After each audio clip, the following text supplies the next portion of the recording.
Welcome to Courageous Conversations with Therese W. Gamble, powered by Concierge Resource Professional Consultants.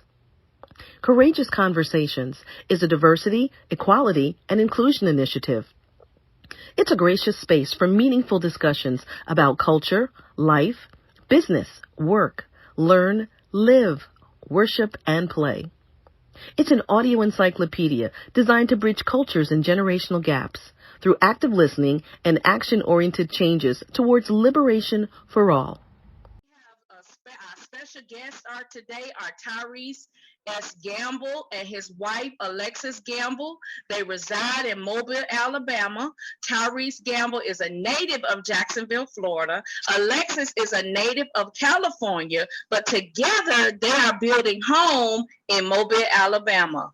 Tyrese is a recent college graduate as well as his wife. Isn't that cute to be married and going to school together? As well as he is a pastor of the Tower Ministries. He's also an entrepreneur of Chef T's Craft Eatery, which is amazing. I can't wait to taste some of that food, especially the watermelon cakes. Y'all have to find out about that later in the interview. And Alexis is a freelance marketer. She's also the first lady of the Tower Ministries and also a recent college graduate. So thank you both for being our storytelling guests today to talk about Learn, because both of you were in college before and during the pandemic. So who is Tyrese Gamble? And then we'll hear from Alexis. My name is Tyrese Gamble.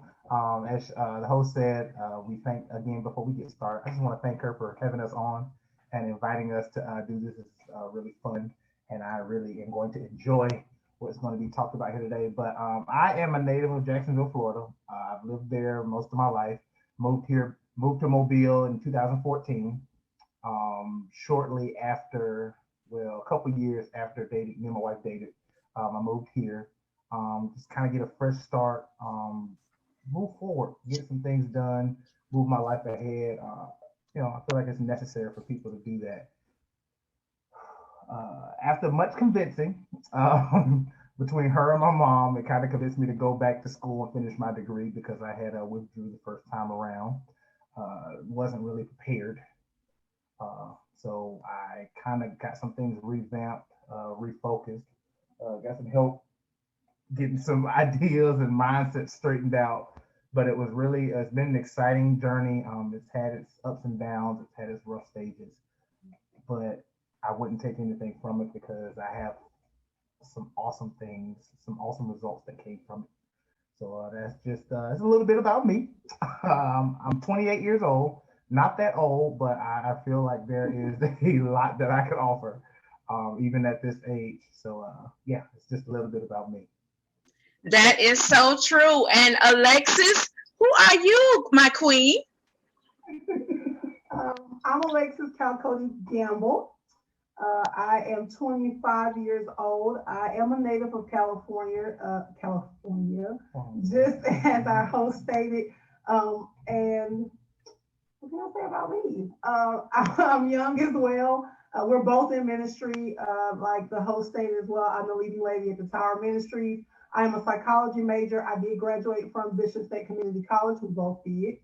The Wildcats here in Mobile, Alabama, in 2020 during the pandemic. So that happened, and I have a goal to counsel individuals just like we do with our ministry, but to also do it just as a career. So I am also a freelance marketer. I'm in advertising. I advertise for a lot of businesses that you may know online. You may see my face somewhere and everywhere. That's who I am. Awesome. That's interesting. So that segue into our next question about Learn. I know, Tyrese, from reading from your bio, you had a background in sports. You had a background in church. I think you're a fourth generation preacher's son. You have a community advocacy background. As well as Alexis, because you have the heart and the passion to pastor. Both of you have the heart and the passion to help couples, regardless of how long they've been married, whether they're newlyweds to, tenured senior people. But I want to talk about your experience, first, Tyrese, attending two historical Black colleges, one in Jacksonville, Florida, one in Daytona Beach, Florida, which Jacksonville is Edward Waters College. Daytona Beach was Bethune-Cookman College. What was your experience at those colleges versus the college you attended in Mobile, Alabama? Well, I can say first and foremost that both of those were HBCUs, very prominent HBCUs. We know as Edward Waters is the oldest HBCU, and Bethune-Cookman is one of the most renowned HBCUs, not just for their band, but for just how they got started and their academia status. I could say the experience was a lot different, whereas I'm used to being in a mixed school. I may be minorities may be the I guess would say the least number compared to the other races. But at HBCUs, it's the complete opposite. It's you're seeing kids you grew up with, you went to high school with, you went to middle school with, kids you see around the neighborhood. It lends a different experience. It's a more homey feel. But as we know, sometimes family, you need a break from sometimes. But I can say that I went to a predominantly Caucasian high school, which kind of helped set a premise for me getting to understand both sides of the spectrum. And going to HBCUs that helped me understand, it helped me see some good things about our culture, but it also highlighted and pointed out some things that we as a culture could afford to work on, that might and could possibly help us, be more successful going out into the real world. So going to both of those schools, the level of excellence, and expectation that they held for their academics was really pushed amongst the students because, just being truthful, we starting off African American, especially the males, and God, the females have their own struggle that they have to deal with. That excellence had to be pushed in all the students. So if your grades were slipping, that hey, go talk to your instructor. Let's go find out what's going on. Let's come up with a plan so we can get you back on track. Because if the world's already expecting you to fail, I'm pretty sure the instructors who lived in this world longer than us don't want us to fail. Don't want to see us go down that road. Don't want us to become another negative statistic. So I feel going to those HBCUs kind of prompted me for some things that were to come, because at some point in our lives, every African American is going to go through some kind of racial injustice, some kind of discrimination, some kind of being looked over, being shunned, being thought less of because of our skin color, and the I would say the reputation that comes behind growing up in a, I guess, less fortunate upbringing or background. So I would say those two colleges really helped kind of prepare me for a lot of things that were to come ahead. That's awesome. So what about your background experience, Alexa, in academia, maybe high school, and you're embarking upon college? What was your experience? Well, from an early age, most of my grade school education was a predominantly Black school, all the way up until middle school, about the end of middle school, going into the 8th grade. At that point, I had a whole life change. My mother passed. I grew up in a more impoverished area, as we would commonly call the hood. There's one in every state, and so I grew up on the other side of the track, if you will. And so most of my schooling up until 8th grade had been predominantly Black, African American students. And so that was what I was used to. And when I had a culture shock going into the 8th grade, I then, for the first time in my life at that point, started a school that was diverse, right? I didn't look over and see everybody in the classroom looked like me. So that was my first opportunity to really see and work amongst other cultures. It was eye-opening. And from that point, I went to high school. I went to a diverse high school because I had gone from the hood to now moving in with an uncle who were successful. My uncle was a psychologist, partly reason I'm going myself now. and his wife was a nurse. So they lived different, okay, than I was accustomed to. So my education from that point on until college has been diverse. But I will say that my experience from predominantly black schools to changing over where the majority of the population is Caucasian, and then African American, and I would say thirdly, probably Asian student. It's it's it was, I would say, rewarding because it taught me more of the life skills I would need preparing for college. I think a lot of students, when they don't have an exposure young to other cultures, when they go to college, especially university, if they go off to college away from family, it is eye opening and scary. So I think that that high school experience being opened up to diverse, more cultures, it definitely prepared me for the university life. So I'm grateful for that. I do think that that change, that culture shock in my schooling, definitely helped me be a better college student as well as more successful now in the working arena. Because truth be told, we don't work with our own color. It's just the world does not. It's not set up like that. So I think that that exposure definitely prepared me for the real life. That's amazing. That's amazing. That's a good segue into the curriculum design in Black education versus the traditional privileged education that was created by the founders.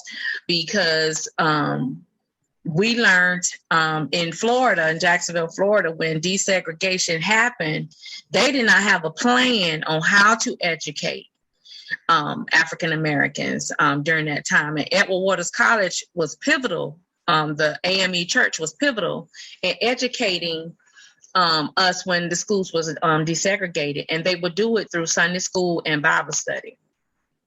And with that segue, what was it like trying to go to school through a pandemic? I know both of you are both interactive. You're both in the ministry. So that means you're always engaged with people 24/7. And then all of a sudden, March 2020, the whole world shut down. So that means ministry shut down, school shut down, business shut down. How did you both how were you able to pivot? And either one of y'all could chime in and answer the question. I would say for me, this was really like a life reminder because in high school I took online classes because I was on track to graduate early. If I would have had kept with it, I probably would have graduated high school around 16 or 17. But for me, online classes was a struggle because I like that in-class interaction to be able to talk to my teacher face to face. And if I have a question, I just walk up to her desk versus trying to call her. She may got kids she trying to change or something. I don't know. But so for me, it was a big reminder, but it was a big reminder of that. But one thing I can say that I learned from that is that when this happened and I had to start taking my classes online, some people think that it's hard taking just a regular class online where you got assignments you got to submit through an online book or manual, but you're taking a technical course like culinary and you have class projects to do and cooking to do, different equipment, that's your at-home stuff. If something go wrong, guess what? It ain't no fire extinguishers or no big water sprinkler system. Is you got to be careful that you don't burn your house down and mess up your own stuff at your house. So it's a big it was a big change for me.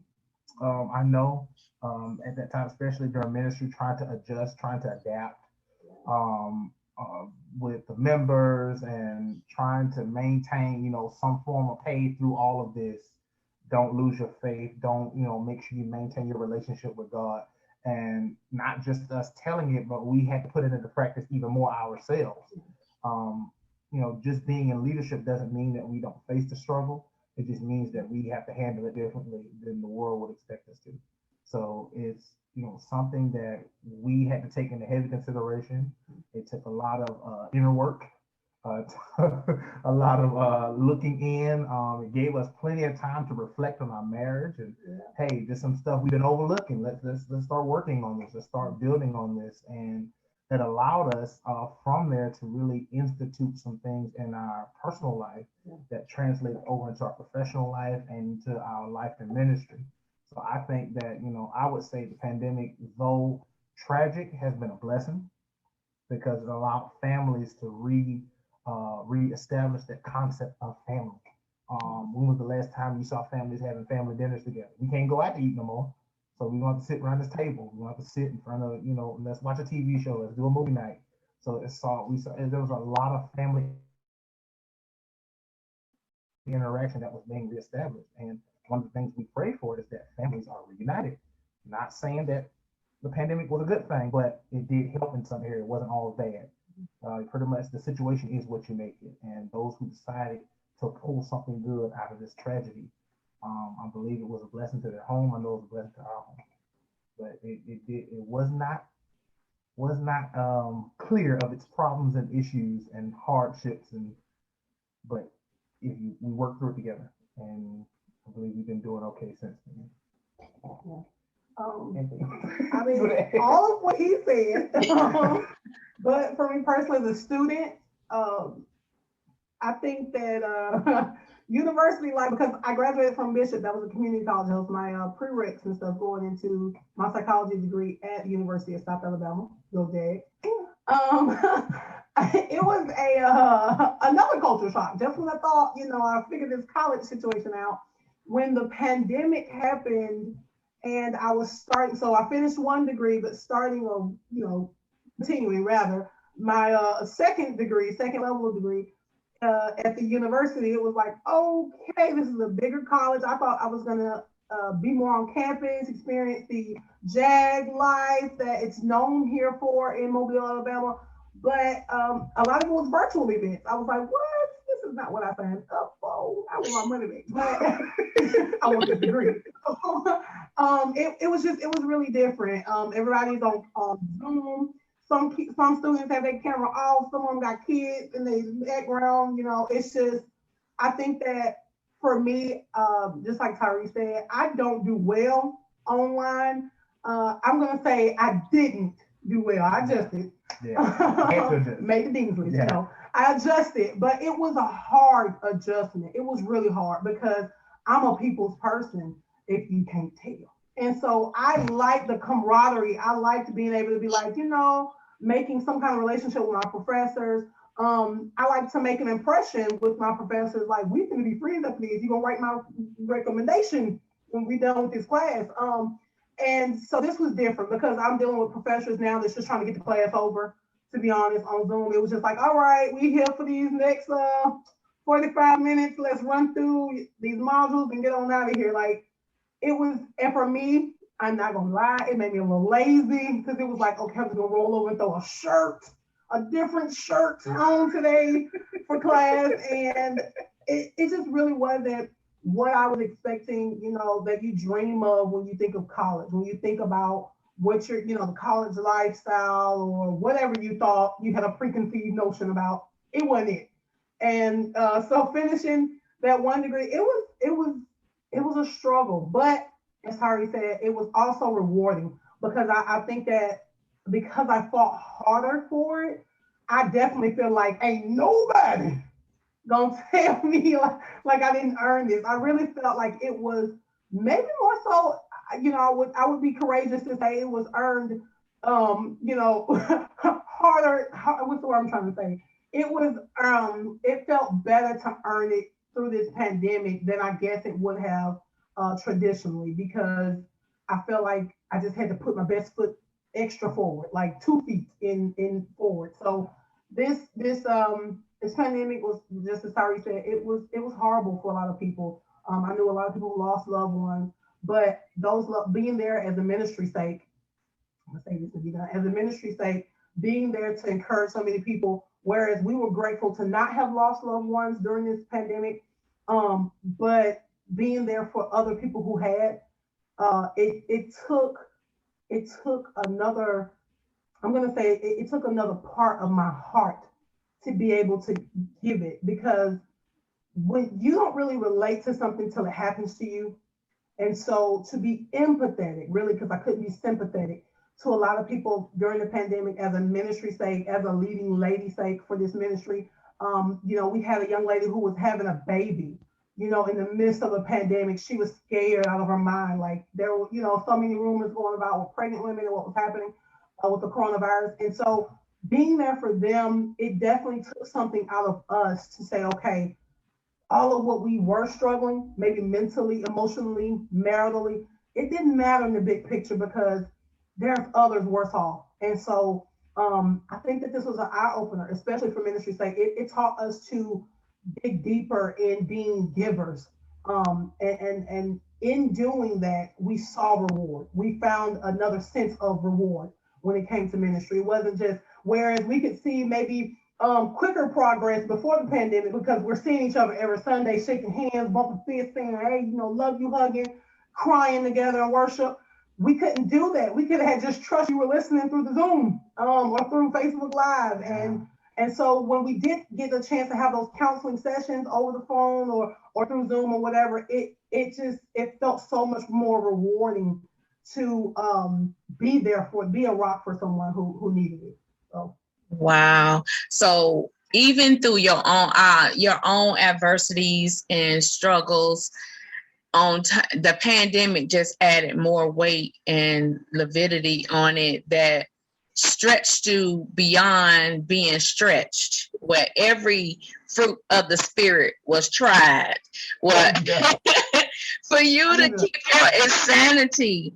So with your history and your background, with the differences in education, the culture shocks and transitioning from an all-white school to all-black college to all-black school growing up to all diverse school, then you go into college, you're trying to graduate.